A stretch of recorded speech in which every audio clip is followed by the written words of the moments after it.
ఎన్ని సమస్యలున్నా మేనిఫెస్టోలో పొందుపరిచిన ప్రతి హామీని నెరవేర్చుతాం.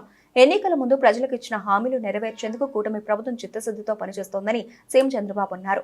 సూపర్ 6 పథకాల అమలుపై శాసనసభలో షెడ్యూల్ విడుదల చేశారు. గవర్నర్ ప్రసంగానికి ధన్యవాదం తెలిపే తీర్మానంపై చర్చ సందర్భంగా ముఖ్యమంత్రి చంద్రబాబు మాట్లాడారు. సంప్రదాయాలు మరచి నిబంధనలకు విరుద్ధంగా వైసీపీ ప్రతిపక్ష హోదా ఇవ్వాలనడం సమంజసమా అని ముఖ్యమంత్రి చంద్రబాబు నాయుడు ప్రశ్నించారు. ప్రతిపక్ష హోదా ఇవ్వాల్సింది మేం కాదని ప్రజలు అని స్పష్టం చేశారు. స్వార్థ ప్రయోజనాల కోసం 3 పార్టీలు కలిసి పోటీ చేయలేదని, దగాపడ్డ రాష్ట్రాన్ని పునర్నిర్మాణం చేయడం డబుల్ ఇంజన్ సర్కారుతోనే సాధ్యమని భావించామన్నారు. స్వర్ణాంధ్ర విజన్ 2047 లక్ష్యంతో ముందుకు వెళుతున్నామని, రాష్ట్ర అభివృద్ధిలో కేంద్ర సహకారం మరవలేనిదని సీఎం చంద్రబాబు అన్నారు. గత 5 ఏళ్లలో రాష్ట్రాన్ని నాశనం చేశారు. ప్రజలు భరించలేకపోయారు. ఉద్యోగాలు లేవు. ఆర్థిక వ్యవస్థ చిన్నాభిన్నమైంది. అమరావతిని శ్మశానం చేశామని ఆనందపడ్డారు.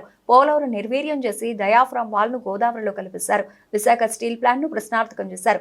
రైల్వే జోన్ కోసం కనీసం స్థలం కూడా ఇవ్వలేదు. నేను గర్వంగా చెబుతున్న 8 నెలల్లో అసాధ్యం అనుకున్న ఈ 4 పనులను సాధ్యం చేశాము.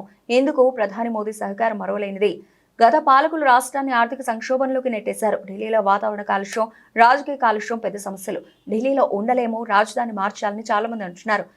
యమునా నది పరిస్థితి దయనీయం. బీజేపీ ఆధ్వర్యంలో ఎన్డీఏ ప్రభుత్వం ఢిల్లీలో మనం గర్వపడే రాజధానిని తయారు చేస్తుందని నాకు నమ్మకం ఉంది. ప్రధాని మోదీ నాయకత్వంలో ప్రపంచంలోనే 5వ ఆర్థిక వ్యవస్థగా దేశాన్ని తయారు చేశారు. 2028-29 నాటికి 3వ ఆర్థిక వ్యవస్థగా తయారవుతుంది. 2047 నాటికి మన దేశం 1 లేదా 2వ స్థానానికి చేరుతుంది. తెలుగువారు ప్రపంచంలో ఎక్కడ ఉన్నా నెంబర్ 1గా ఉండాలన్నది మా సంకల్పం. ఆహార భద్రతకు ప్రాధాన్యత ఇస్తాం. ఒక విజన్తో ముందుకెళ్తున్నాం. ఈ ప్రభుత్వం మొదటి ప్రాధాన్యత జీరో పావర్టీ, పేదరికం లేని సమాజమే మా లక్ష్యమని సీఎం చంద్రబాబు అన్నారు. దిశ ఎక్కడికక్కడ వాళ్ళు ఉండుంటే బాగుండేది. మద్యం ఇప్పుడే మా మిత్రులు కూడా చెప్పారు, ఎంత దారుణం దిశ. మొత్తం అస్తవ్యస్తం చేశారు. నాసి రకం బ్రాండ్లు తీసుకొచ్చారు. మొత్తం ఇష్టానుసారంగా చేస్తే 8 నెలల్లో ఎన్నికల్లో చెప్పాం, ఎట్టి పరిస్థితిలో ప్రక్షాళన చేస్తాన్నాం. ఈ రోజు మీరు చూస్తే దేశంలో అన్ని రాష్ట్రాల కంటే మెరుగైన మద్యం పాలసీ తీసుకొచ్చిన ప్రభుత్వం ఇక్కడ ఎన్డీఏ ప్రభుత్వం అని చెప్పి కూడా నేను మీకు తెలియజేస్తున్నా. దీన్ని మనం శ్రీకారం చుట్టాం. ఎప్పటికప్పుడు దానికి ఒక కమిటీ కూడా వేస్తాం. వేరే రాష్ట్రాల్లో ఎంత రేటు ఉందో దానికంటే తక్కువ రేట్ ఇవ్వడానికి 99 రూపాయలకి లోయెస్ట్ ఏదైతుందో కామన్ మ్యాన్ కి అందుబాటులో పెట్టేదని కూడా తీసుకొచ్చాం. అర్చకుల జీతాల దిశ 10,000 నుంచి 15,000 పెంచాం. ధూప దీప నైవేద్యం కింద ఆలయాలకు 5,000 నుంచి 10,000 రూపాయలు పెంచాం. వేద విద్యార్థులకి నిరుద్యోగ భృతి కింద 3,000 రూపాయలు ఇస్తున్నాం. దేవాలయాల పవిత్రత కాపాడతాం. మొన్న జరిగిన సంఘటన కూడా మీరు చూశారా దిశ. తిరుపతిలో ప్రసాదంలో నాసి రకం నెయ్యి ఉంటే దాన్ని కూడా సమర్థించుకునే పరిస్థితి వస్తే ఈ రోజు సిబిఐ ఎంక్వైరీ జరుగుతా ఉంది. వాళ్ళందరి పైన చర్యలు తీసుకున్నారు. ఏ దేవాలయంలో గాని ఎక్కడ గాని అపవిత్రకు చోటు ఇవ్వం. ఎట్టి పరిస్థితుల్లో దీన్ని కంట్రోల్ చేస్తామని చెప్పి కూడా ఈ సభ ద్వారా తెలియజేస్తున్నాం. పోయిన గవర్నమెంట్ లో మీరు చూస్తే అధ్యక్ష, రాముడు తల తీసేస్తే అడిగితే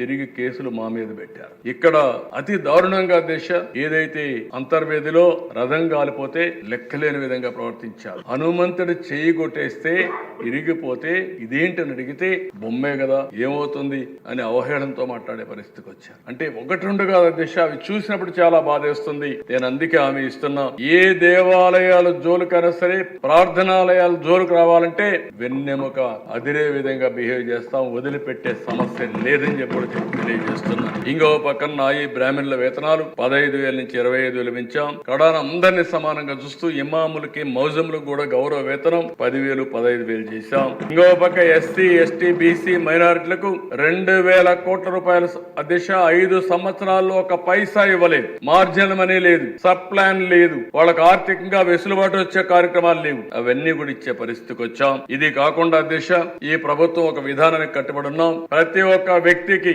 గ్రామీణ ప్రాంతాల్లో 3 సెంట్లు భూమి ఇంటి జాగా, పట్టణ ప్రాంతాల్లో 2 సెంట్లు ఇంటి జాగా ఇవ్వడానికి కట్టుబడి ఉన్నాం.